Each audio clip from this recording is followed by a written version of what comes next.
صلی علی بسم اللہ الرحمن الرحیم۔ السلام علیکم ورحمۃ اللہ وبرکاتہ۔ ایک بار پھر آپ کے سامنے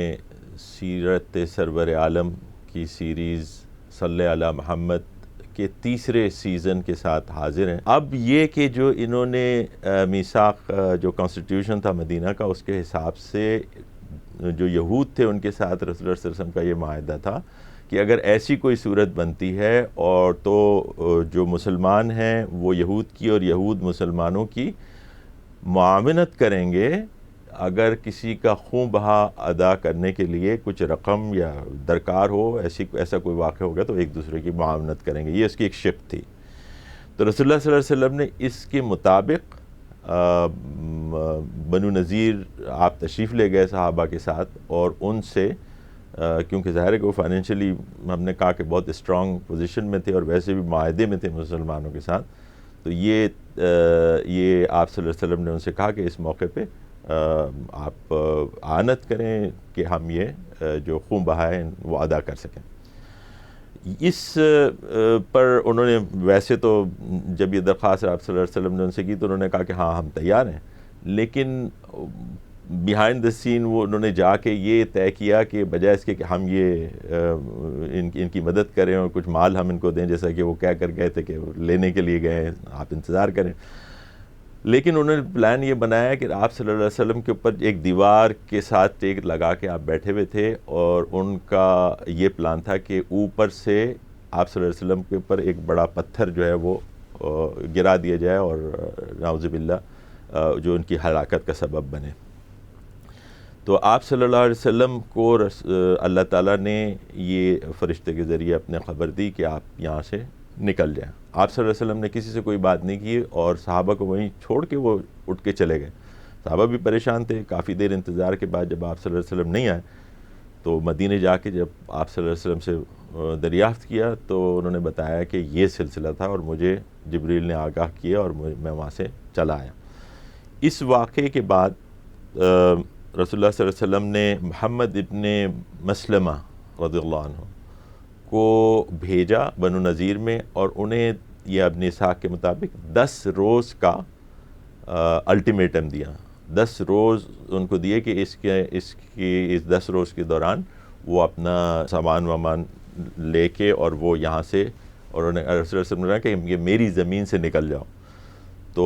میری زمین مطلب جیسے مدینہ، اب حالانکہ آپ صلی اللہ علیہ وسلم مکے سے آئے تھے لیکن اب مدینہ ہی آپ کا شہر تھا، اور ہم مدینہ کو یاد بھی اسی طرح کرتے ہیں، مدینۃ النبی کے نام سے۔ تو آپ صلی اللہ علیہ وسلم نے اس کو اپنا گھر اور اپنا مسکن بنا لیا تھا۔ ان کو 10 دن کی مہلت دی گئی۔ اب جب محمد ابن مسلمہ وہاں پہنچے تو یہود نے یہ شکوہ کیا کہ ہم تو اگر کوئی اور آ کے ہم سے بات کرتا تو ہم سمجھ میں بھی آتی، تم تو آخری آدمی ہے جس کو ہم جس سے امید کر سکتے تھے کہ تم آ کے ہم، کیونکہ ان سے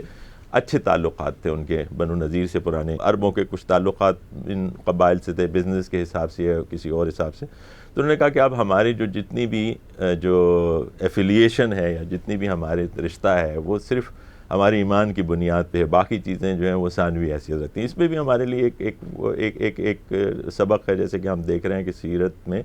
ہمیں جو اسباق ملتے ہیں اصل وہ چیز ہے، یہ قصے تو ہم سنتے رہتے ہیں لیکن اس کے ساتھ جو سبق ملیں اس پہ غور کرنا چاہیے کہ یہ جو کسی وجہ سے علاقائی حساب سے یا لسانی حساب سے جو ہمارے گروہی تقسیم ہے یہ کسی حد تک تو ٹھیک ہے، لیکن جب بات اس سے اوپر کے درجے میں چلی جاتی ہے، جب کہ دین کی اور اسلام کی بات ہو جاتی ہے تو پھر یہ ساری چیزیں ثانوی اور غیر اہم ہو جاتی ہیں۔ تو محمد بن مسلمہ نے یہی پیغام ان کو دیا۔ بہرحال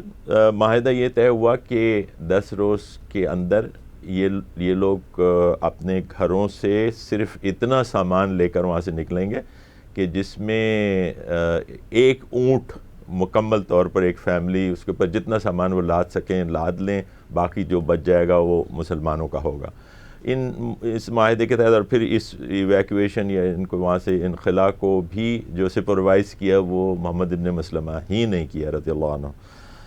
اب یہ لوگ وہاں سے گئے اور جیسے میں نے کہا کہ سورہ حشر کی آیات کے اندر اس کے پورا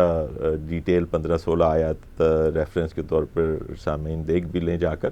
کہ اس میں بتایا جاتا ہے کہ اللہ تعالیٰ کہتا ہے کہ یہ اپنے قلعوں میں مقید ہے. اچھا، اس مطلب ان سے ایک جو میں بیچ میں مس کر گیا وہ یہ کہ اس معاہدے سے پہلے رسول اللہ صلی اللہ علیہ وسلم نے جا کے ان کا محاصرہ کیا. وہ محاصرہ کرنے کے بعد انہوں نے، کیونکہ ان کے پاس غلہ موجود تھا، پیسہ موجود تھا، اور باہر ان کے قلعوں کے باہر جو ہیں وہ باغات تھے اور کھجور کے بے شمار درخت تھے، تو ان کو یقین تھا کہ یہ کتنی دیر تک یہاں پہ رکیں گے، ان کے لیے تو مشکل ہے، ہمارے پاس بہت کچھ موجود ہے، ہم اپنے آپ کو ڈیفینڈ بھی کر سکتے ہیں اور گزارا بھی کر سکتے ہیں. اس پر رسول اللہ صلی اللہ علیہ وسلم نے جو وہاں پہ طریقہ اختیار کیا وہ یہ کہ آپ صلی اللہ علیہ وسلم نے درختوں کو، جو ان کے کھجور کے درخت تھے، ان کو آگ لگانا شروع کی. اب یہ ایک مسئلہ آتا ہے کہ لوگ کہتے ہیں کہ رسول اللہ صلی اللہ علیہ وسلم کی جو تعلیمات ہیں اس میں جو جنگ کے قواعد و ضوابط ہیں اس میں اس بات سے منع کیا گیا ہے کہ آپ صلی اللہ علیہ وسلم نے منع کیا ہے کہ پراپرٹی کو بے جا نقصان پہنچایا، درختوں کو جلایا جائے، عورتوں کو مارا جائے، بچوں کو، بوڑھوں کو، یہ ساری چیزیں ملتی ہیں. لیکن اس کا انہی آیات کے اندر سورہ حشر میں خاص طور پہ اس واقعے کے حساب سے تو اللہ تعالیٰ نے خاص طور پہ اپنے نبی کو اس کی اجازت دی، اور اس میں آیت میں آتا ہے کہ ہم یہ جو کچھ تم نے ان درختوں میں سے چھوڑ دیا، جو کچھ جلا دیا، یہ ہماری اجازت سے تھا، ہمارے کہنے کے مطابق تھا. تو اس میں بھی ایک لیسن ہمارے لیے ہے کہ بے جا مسلمانوں کو کسی وجہ سے ایکسپلائٹ ہونے کی ضرورت نہیں کہ جی آپ تو آپ ایک اچھے ہائی لیول مورل لیول کے اوپر کھڑے رہیں اور آپ کی اس کمزوری کو ایکسپلائٹ کر کے دشمن جو ہیں وہ آپ کے فائدہ اٹھاتے رہیں. تو یہ جو اس طرح کی جو تراکیبیں جنگ کے اندر استعمال کی جا سکتی ہیں، لیکن یہ کہ یہ جو حدود و قیود جنگ کے بارے میں اور مار کاروائی کے بارے میں اسلام نے متعین کر دی، اور جس کا پاس رکھا ہے مسلمانوں نے، خاص طور پہ آپ صلی اللہ علیہ وسلم کے زمانے میں اور دیگر خلفاء کے زمانے میں جو جنگیں ہوں اس میں، تو ہم دیکھ سکتے ہیں کہ اس میں مسلمانوں نے ان ساری چیزوں کا بہت لحاظ اور خیال کیا ہے. لیکن اس کا مطلب یہ نہیں ہے کہ ان کمزوریوں کے تحت مسلمان جو ہیں وہ ایکسپلائٹ ہوتے رہیں اور یہ چیزیں ان کے نقصان کا سبب بنے مسلمانوں کے. تو ایک بڑے نقصان سے بچنے کے لیے کہیں کہیں ریلیکسیشن اس طرح کی اللہ تعالیٰ نے آپ کے رسول صلی اللہ علیہ وسلم نے دی ہے، لیکن احتیاط سے بہت کام کرنے کی ضرورت ہے اس میں.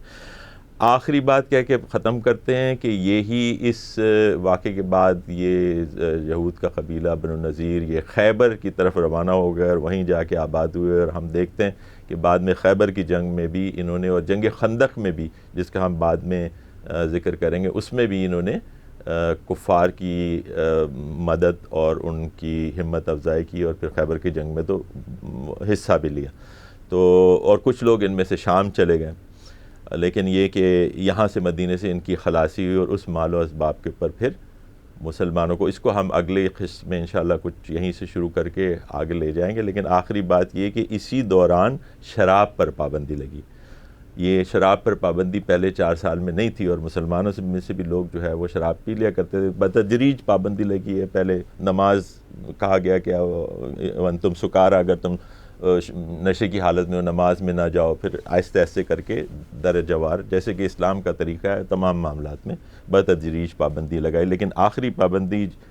اس دوران غزوہ بنو نذیر کے دوران ہی پابندی لگائی گئی، اور مسلمانوں نے شراب ترک کر دی. اور کہا جاتا ہے کہ مدینہ کی گلیوں کے اندر شراب جو ہے وہ بہہ رہی تھی جس وقت یہ اعلان ہوا، اور وہ سب جو ہے آمنا صدقنا، انہوں نے رسول اللہ صلی اللہ علیہ وسلم کی بات پہ جیسے کہ ان کا ایک طریقہ تھا وہ فوری طور پہ عمل کیا، اور اس کے بعد مسلمانوں میں آج تک شراب جو ہے وہ اسی طرح اس کو سمجھا جاتا ہے اور ایک حرام شے تصور کی جاتی ہے آپ صلی اللہ علیہ وسلم کی تعلیمات کی وجہ سے. اقول قولی ھذا واستغفر اللہ لی ولکم ولسائر المؤمنین والمؤمنات. السلام علیکم ورحمۃ اللہ وبرکاتہ.